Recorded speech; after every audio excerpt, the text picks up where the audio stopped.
तर पुढच्या बातमीकडे निर्बंध आलेल्या बँकांच्या गुंतवणूकदारांना आता सरकारनं मोठा दिलासा देण्याचा प्रयत्न आहे त्यांचा, कारण विम्याअंतर्गत 5 लाख रुपयांपर्यंतची ठेव रक्कम आता परत केली जात असते. मात्र ही रक्कम सरकारकडून वाढवण्याचा विचार आहे. अनेक कोऑपरेटिव्ह बँकेच्या गुंतवणूकदारांना निर्बंध आल्यानंतर अडचणींचा सामना करावा लागत होता. त्यामुळे बँकेवर निर्बंध आल्यानंतर असलेल्या 5 लाख रुपयांचा विमा वाढवण्यास सरकार आता विचार करतोय. केंद्रीय अर्थमंत्री निर्मला सीतारामन यांच्या पत्रकार परिषदेमध्ये अर्थ विभागाचे सचिव एम नागाराजू यांनी याबाबतची माहिती दिली. कोऑपरेटिव्ह बँकेच्या गुंतवणूकदारांना या निर्णयामुळे दिलासा मिळणार आहे.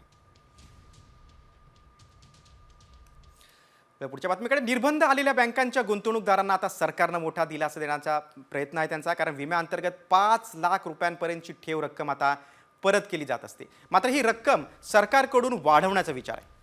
अनेक कोऑपरेटिव्ह बँकेच्या गुंतवणूकदारांना निर्बंध आल्यानंतर अडचणींचा सामना करावा लागत होता. त्यामुळे बँकेवर निर्बंध आल्यानंतर असलेल्या 5 लाख रुपयांचा विमा वाढवण्यास सरकार आता विचार करतोय.